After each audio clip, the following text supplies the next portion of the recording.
joining us from the Secret Wine Society. You know what that song means, right? Here we are. Yeah, and you're in black. You're back. It's Wake Up Friday. Yes. Hi, Don. Good morning. Robert and Don from the Secret Wine Society. So, I hear at the gas station down there you had a fire on Wednesday or something, huh? The Flying J. Oh, I did not know that. It was in Oakland. How could you not know? Oakland doesn't have a gas station, so the Flying J must have been north of us or maybe down in Winston. No, okay. Well, the DFPA said it was Oh, there in Oakland. yeah. There's no So, gas stations. I don't know. oh, okay. They needed Never some. mind. They needed some OT. Never mind. How are things going down there? Really well. So we're glad to be back, and so we are going to transition. So this is going to be not our final sake presented, but they probably we're going to switch into wine and mix it up going forward. Wine, So beer, and sake. correct. So we brought the Thunder today. The Thunder. We did. So this first one is pretty epic, and I mentioned this early along, but this is what's called a Shizuku sake. And so when they are pressing, What is Shizuku? Shizuku is the Japanese word for drop, like a raindrop. And when they press, instead of using force, they hang the bags and let Nature.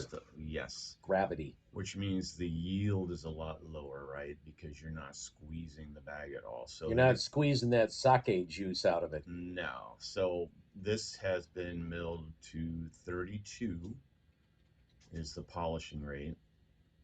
And this so they've ground off 32% of the outside of the grain of rice. 32 is remaining. Okay, 32 is remaining. Correct. 32% of the grain remains. So it's Yamada Nishiki. So 2/3 of it they've removed. Yes. And so these are not cheap. And on top of that, you have the low yields. This is called the Taiten Shiragiku, which that's Shira is white and Giku is chrysanthemum. So white chrysanthemum. This is a Daiginjo, like I said, so it's milled down below 50, and it's just really smooth and stunning. Every one of these that I've tried with this drip style has been off the hook good. I mean, I don't understand exactly why. It just is. It's like infused water at this point. It's just really, really good. Mm-hmm. What do you think, Rob? Really good. Very smooth.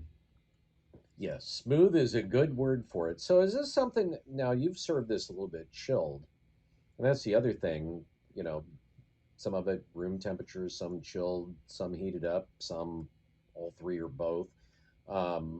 Is this typical to chill? You would chill something like this.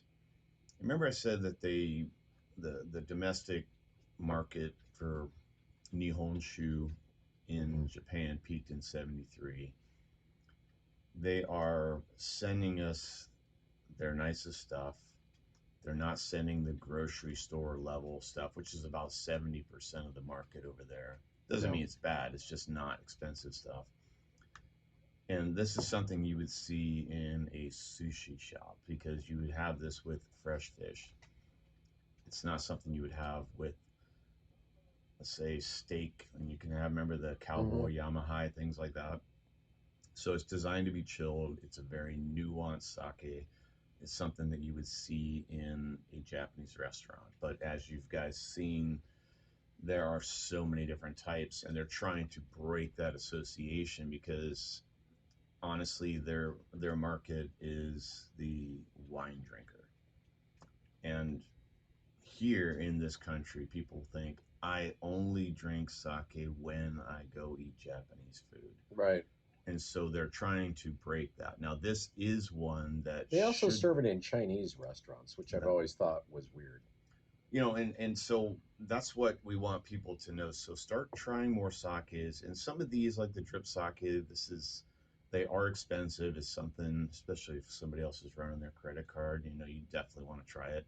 But this is something you would have with fresh fish, sashimi, things like that. Or on its own. It's just very subtle, right? All right. When you say this is an expensive bottle of sake, what does that mean? in dollars and cents specifically? What is the price? Well, most of these, and there's several Shizuku sakes on the market, but you're looking at north of $100. I don't Just know. imagine the dripping, drip, Yeah. drip. But drip. again, No, also, I totally understand why it's that price. And I don't know that it really shocks me because you can walk around and get bottles of wine that are that much That's or true more. too. well, it Yeah. wouldn't You cost know, you this much in Japan. We pay a lot of money to get it here, and of course, they load on all the taxes. And again, those can last for weeks and weeks, but That's the other thing. You It- could have a $100 bottle of white wine, yeah. and once you open it, you have to finish it. Whereas this, you can open it and let it sit in your refrigerator for a while, weeks or months, and it's not really going to change much.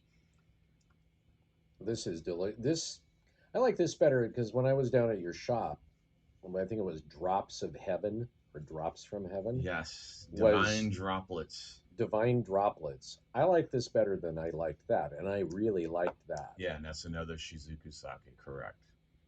And it'll usually say that somewhere in the label. They obviously want you to know that.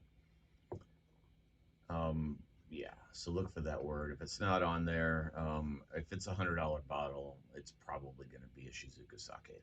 Because most of the Junmai Daiginjos, in fact, we're going to go to one next here. All right. This is also a Junmai Daiginjo. Now, this one has Okay, been. for folks that maybe don't know, that haven't tuned in, what is a Junmai? What is a Daiginjo? So, Junmai is basically telling you that they have not added any alcohol to the final product. In other words, the final Right. mash, sometimes they add some distilled alcohol to pull out more esters.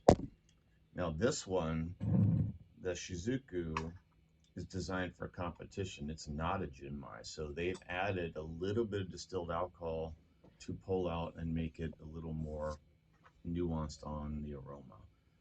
But this one, the It's for next one, competition. yes, This is a fight in the sake. it is. So this next one is, so this is a Junmai, which means it's just rice, water, and koji. My wife will go around with this one. So, and this bottle is interesting for a couple reasons. It's using two different sake rices. The king of sake rices, which, as we said, is Yamada Nishiki, but also they're using 40% omachi rice. Mhm. And they're milling both of those down to 50%. So that hits the Daiginjo level. And there's also another word on here called Wow. Arabashiri. So when they put the sake with the leaves right out of the mash and they load them in this press, some of the force, just the weight of the bags is going to start to itself Hmm. before they apply pressure. I mean, the pressure of the bags above the bags that you've put on the bottom, sake will start to flow out. So Arabashiri basically means first run, first press. So that's the first thing that comes out of the press. Now you'll notice it's kind of hard to see in here, but this has a little more color. It's like more Yeah. like a yellow tint to it. This is boy in your face. Yeah. So yeah, it's it's- completely opposite. It's yeah. This is like that's why we did the other one first. hi. Here I Yeah. am. Yeah. No, This that's is this slaps you around a little bit. yeah. So Arabashiris are, when you see that on a label, they're a little more brash and in your face, just like you said. But and also like I mentioned, it's got that yellow tint to it. I can't figure out what unripened fruit I'm tasting there, but it tastes like something that's on the green, a fruit that's on the green side. It's not fully ripe. I can't figure out what exactly it is. Yeah, like green papaya or something like that. I get what you're saying. Yeah. I think this one's delicious. It's definitely a little more full on, but that's what you get because when they do the pressing, the Arabashiri is the first stuff to come out before they start cranking the stuff down. Hmm. And that's considered the not necessarily the best quality as far as the smoothness of it. These come on the market first. It's a style. And then the next part of the press is called the naka, which means middle. That's considered to be the smoothest. And then seme means to force, and that's the stuff that's not considered to be as elegant. So, like this one here, the Shizuku Sake, that's a little bit different animal just because there's zero pressure applied at all. Right, it's just gravity. Now this one, the pressure comes from the bags that are stacked above it, so there is pressure, so they get more yield out of it, but you're getting the brasher It part of the is. press. It is brash. And notice, like, I don't know if you look at them side by side, so this one does have a little bit of a yellow tint to it. Mm-hmm. That tells you that they probably didn't do much charcoal filtration.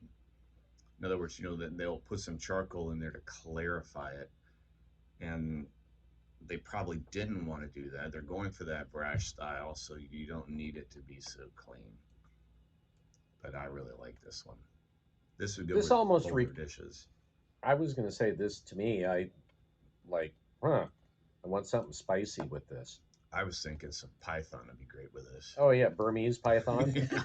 This pairs nicely with Burmese python. And then it I actually think we all might. agree. And then what? I said it actually might. We just got to go catch one first. Well, apparently they're all over the place. We got to take a break. Let's take a break. We're with the Secret Wine Society in lovely Oakland, Oregon, or out of lovely Oakland, Oregon. Robert and Don joining us in the studio. We'll be back more in just a second here on the Wake Up Call.